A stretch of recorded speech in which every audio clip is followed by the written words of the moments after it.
got to Praha, and the Czechs, Jan Kudik and Ludmila, and a bunch of really good people came, and Ludmila and Yannick collected us at the train station and delivered us to the hotel. And they booked a hotel for us, and unfortunately, that hotel didn't work. Czechs and Poles are very tall people. I ran into any number of people over there who are taller than I am. Okay, I ran into people over there who were taller than Larry Correa. Only 2 or 3 maybe, but their beds are short. Okay, they are in fact shorter than I am. And the biggest problem in this particular hotel was the mattresses were very firm but thin, and would have worked just fine, except that there was a support slat on the bed frame that was under the mattress and directly under the small of my back, where I had all the pain. And so my back was trying to do that across it. And so I wound up getting up 2 or 3 in the morning after trying to sleep and sitting in a chair all night until Sharon woke up.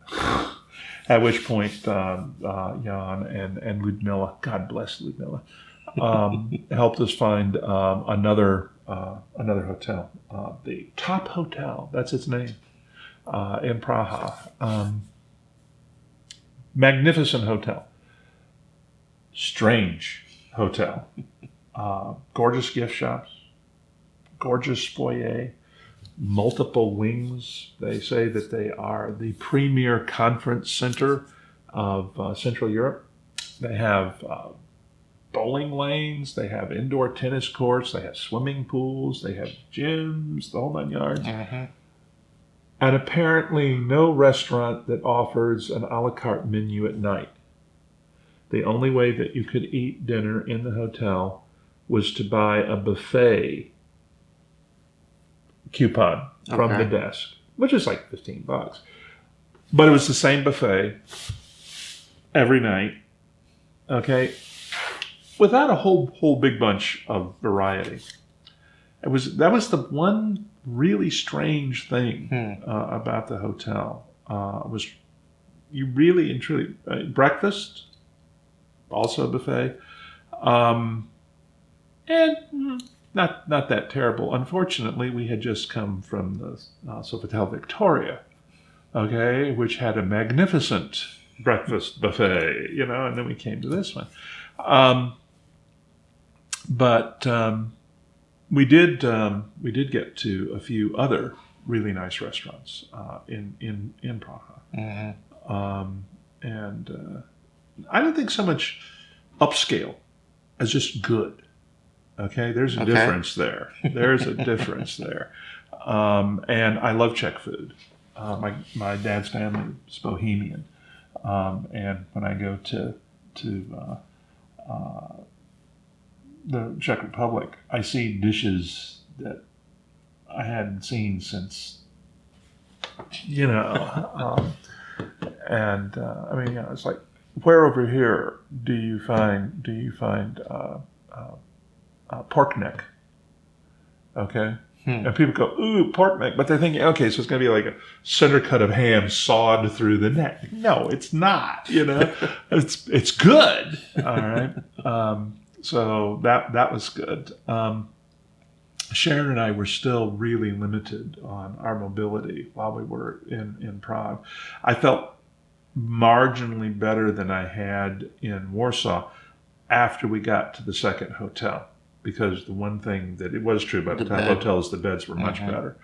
And also it was handicap accessible, which meant that the whole, you had to see the shower in the first hotel to believe it. I mean, it was teeny. But anyway, so it's, but we got the kids. Let's see, they were doing the reenactment of the Battle of Austerlitz when we were there. And I had been looking forward to that for like a month and a half, ever since they told me it was happening. And then it's like a 2.5 hour drive to the battlefield from Praha. So then it would have been 2.5 drive there, 2.5 hour drive back, plus 6-7 hours actually walking the battlefield. And I just couldn't do it. Mm-hmm. So Michael went without me. And I think he enjoyed it, but I think he would have enjoyed it more if I'd been there, because there was nobody else there who was like a native English speaker, nobody he knew to talk about what was going on. And I'm a lot more into the Napoleonic Wars, the Napoleonic era in generally than he is. He is more focused historically, probably on World War I and post-World War I Europe. So it was outside his main interest area. And man, I hated missing that. We walked the battlefield on an earlier trip. Okay. So it's not like, I didn't ever get to go to Austerlitz. I just didn't get to go while they had enactors in uniform refighting the battle. But Michael got to do that. They did this. Our Jan and Ludmilla took him to the zoo, took him to tour Praha Castle, which Sharon and I have already. They basically went places Sharon and I had already been. So the fact that I couldn't go with them, I missed seeing the kids see it. That's what hurt. But it wasn't like I hadn't seen it myself, if you see what I'm saying. They took them to the old town.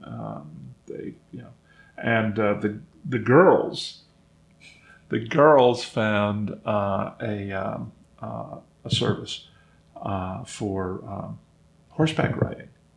And so they went by themselves. Okay, they had like a 45 minute drive out to the horses, and then they had like a 2-hour ride, and then came back again. And so these were my twin 18-year-old daughters out in a foreign country.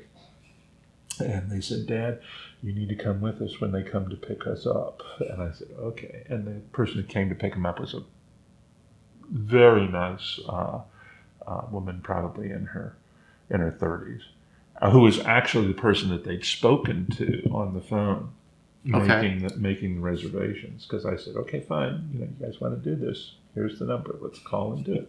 There you go. Because they're going to ask questions about your experience riding. They write English and American, so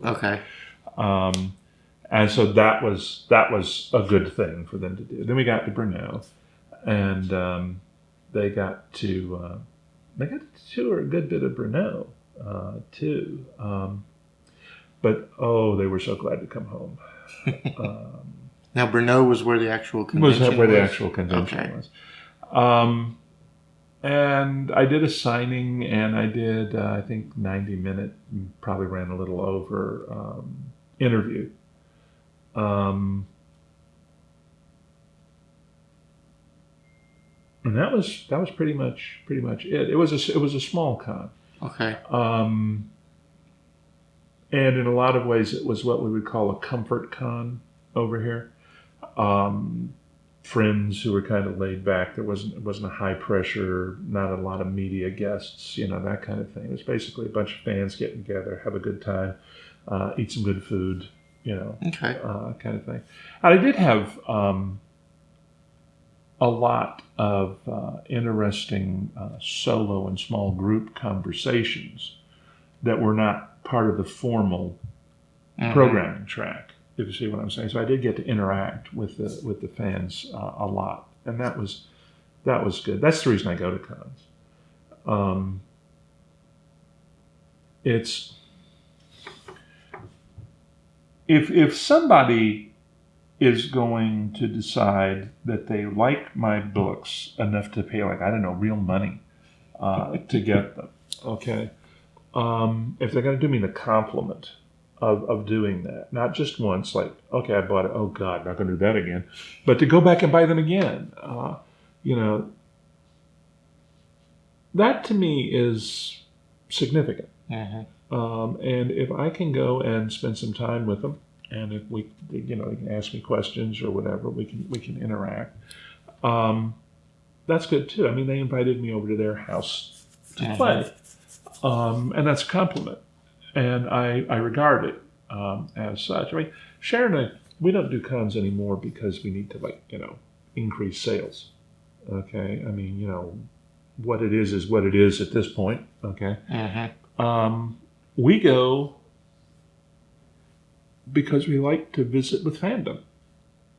Because we believe in Fandom. Because we're part of Fandom.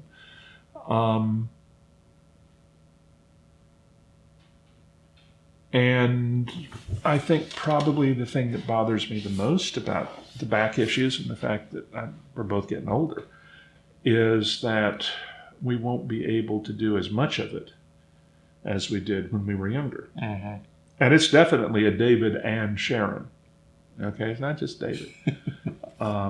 She has no idea how beloved she is by a lot of Fandom. Not everybody. Okay, not everybody likes me. I mean, not everybody likes her, but but she is. I think we come as David and Sharon, not David and Sharon. You know what I'm saying? Right. And I just, at this point, I can't imagine doing a con without her.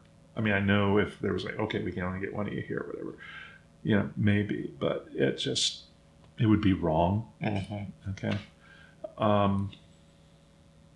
But anyway, so we got back and the girls, okay, Sharon and I had our phones on an international plan. It was like, any day you didn't use the phones, there was no charge. Any day you did use the phones, there was a $10 charge per phone. Okay. But then that was it. You got access to all your data and everything else. Okay, we did not do that for the kids' phones. But as long as they were on Wi-Fi, they could do a lot of the stuff. We could text each other and whatnot, and they could do FaceTime with certain male individuals back here in the States. Which they did, but they were very glad to get home to closer physical proximity to the aforesaid male human beings. And I think overall it was a good trip. I think that the kids did some extra bonding with each other. I know they did because at one point Michael said, "Why is it working this way?" And Megan said, "Because you're stupid." We're sitting there going, okay. That sounds like normal. It doesn't sound like extra bonding. But it was kind of, he laughed, okay? No, it was I think it was good. I think it was good.